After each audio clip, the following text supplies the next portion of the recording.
Bonjour à tous et bienvenue dans cette nouvelle vidéo sur ma chaîne. Aujourd'hui j'ai envie d'instaurer le premier rendez-vous, enfin non c'est pas vraiment un rendez-vous mais la première vidéo du genre quoi en fait que l'on peut voir sur ma chaîne en tout cas. C'est des vidéos un petit peu de discussion. J'ai évoqué la chose dernièrement sur Facebook où j'avais envie de vous parler de certains sujets toujours autour du livre, sans forcément faire interagir des bouquins directement, comme dans des updates lecture, des top 10, des tags, etc. où on doit répondre à des questions. Juste voilà, se poser. En plus, vous avez remarqué que dernièrement, le cadre a légèrement changé, juste un petit peu plus basse en fait. Voilà. Dans mon petit fauteuil de lecture qui vient de chez Ikea, si jamais. Voilà, je sais que vous êtes plusieurs à me poser la question, donc au cas où. J'avais pensé à ces petites vidéos qui existent déjà certainement ailleurs, et voilà, j'invente rien du tout, c'est pas le but. J'avais pas envie de débat, parce que j'aime pas le mot débat, je le trouve assez négatif. En tout cas, personnellement, il m'évoque plutôt le négatif que le positif. Mais du coup, j'avais plus envie de discussion, voilà, de se poser tranquille, de parler d'un sujet quelconque. Et le sujet que je voulais aborder aujourd'hui, c'était par rapport à la panne de lecture que j'ai eue au mois de juin. Quand j'ai eu ma panne de lecture, je m'étais dit, faut que j'en fasse un article, faut que j'en fasse une vidéo sur comment je l'ai vécu, etc. Parce que ça m'était jamais arrivé avant. Voilà, c'était ma toute première panne de lecture. Voilà, je suis passée à autre chose. Je me suis dit, non, trop bien, le mois de juillet, j'ai cartonné. En plus, j'ai lu plein de livres. Donc je me suis dit, laisse un peu cet épisode négatif de ta vie de lectrice de côté.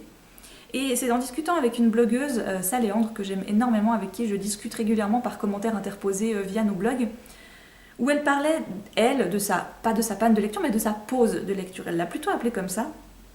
Et j'ai trouvé que le mot était assez bien choisi, décrivait assez bien finalement ce que moi j'avais ressenti également, mais je l'avais pas perçu tout de suite, que je l'avais ressenti comme ça. Donc au mois de juin, je fais une grosse panne de lecture où je lis 3 bouquins à peine, difficilement même, où plusieurs fois je dois presque je dirais pas me forcer, mais je dois quand même un petit peu me foutre un coup de pied au cul pour me dire vas-y Margot, lis quand même quoi, enfin voilà. Et c'est vrai que pendant cette panne de lecture, je me disais, négativement parlant, si tu lis pas, tu vas leur proposer quoi? Et j'avais toujours l'esprit de la chaîne en tête, l'esprit du boulot en tête. Et je me disais, mais mince, si tu lis pas, tu vas être dépassé et t'auras plus rien à dire. Et puis finalement, c'est passé, donc tant mieux. Et c'est aujourd'hui où je me dis, mais t'es bête d'avoir pensé ça d'une façon négative. Une panne de lecture, ça peut être très positif. Et c'est finalement la réponse à ma question était finalement dans l'article de Saléandre, où clairement, elle exposait le fait, ben voilà, j'avais pas la tête à ça. J'avais envie de me laisser vivre, j'avais envie de passer du temps avec les gens que j'aime, d'aller prendre un verre sur une terrasse, d'aller me balader, de jouer avec mes chats, enfin, qu'importe vraiment autre chose. Je peux pas passer une journée sans lire en général. Voilà, la lecture c'est devenu mon quotidien, bien avant que j'ouvre une chaîne, bien avant que j'ouvre un blog, même bien avant que je devienne libraire. Les livres, ils ont toujours fait partie de ma vie. Donc pour moi, qu'on vienne un jour me dire, t'as pas l'impression de te forcer, t'as pas l'impression de t'obliger presque à lire, je répondrai clairement non. C'est même plus une passion, c'est mon mode de vie. Voilà, pour certaines personnes, c'est de se faire des bons restos quelques fois par semaine, c'est d'aller souvent au cinéma, c'est de voir leurs amis, c'est leur mode de vie.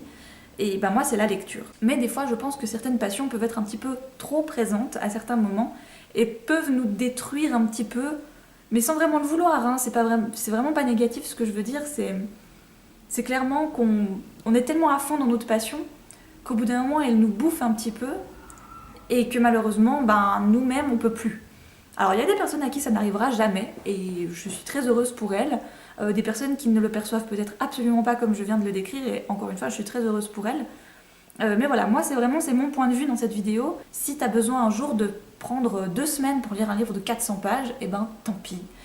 Si une semaine t'as pas du tout envie de plonger ton nez dans un bouquin, et ben tant pis. Voilà, le monde va pas s'arrêter de tourner. Les clients vont pas partir de la librairie parce que t'as plus rien à leur conseiller. Tu peux toujours leur conseiller des anciens coups de cœur. Voilà, et même sur la chaîne, j'ai toujours des sujets à aborder avec vous sans me dire Margot, t'as pas lu assez de livres, qu'est-ce que tu vas leur dire? Non, finalement, c'était. En fait, je me suis foutu la pression toute seule, comme une grande, alors que personne ne me l'a mise, personne n'a exigé de moi que je lise tant de livres par mois. Voilà, c'est peut-être quelque chose qui est venu avec Booktube, c'est peut-être quelque chose qui est venu avec le fait de travailler en librairie, je sais pas. Mais du coup, la panne de lecture m'a fait prendre du recul face à ça et m'a fait comprendre que si à un moment donné je ne lisais pas, eh bien c'était pas grave. Voilà, tout simplement. Pour moi, la lecture, c'est avant tout une passion, et même si j'ai réussi à en faire mon métier et qu'elle me permet de vivre aujourd'hui à travers la librairie, ben tant mieux, c'est vraiment chouette de pouvoir vivre de sa passion. Mais il faut pas que la passion nous détruise. Parce que finalement, après, c'est comme quand on fait un boulot qu'on n'aime pas. Ça serait rendu à la même chose, en fait. Et cet esprit-là, je l'ai pas aimé, en fait, dans ma panne de lecture. J'ai vraiment cru que c'était ça. Et finalement, quand j'en suis sortie, je me suis rendu compte que, ben non, c'est pas grave. Enfin, ça arrive à tout le monde et il faut pas avoir honte de ça.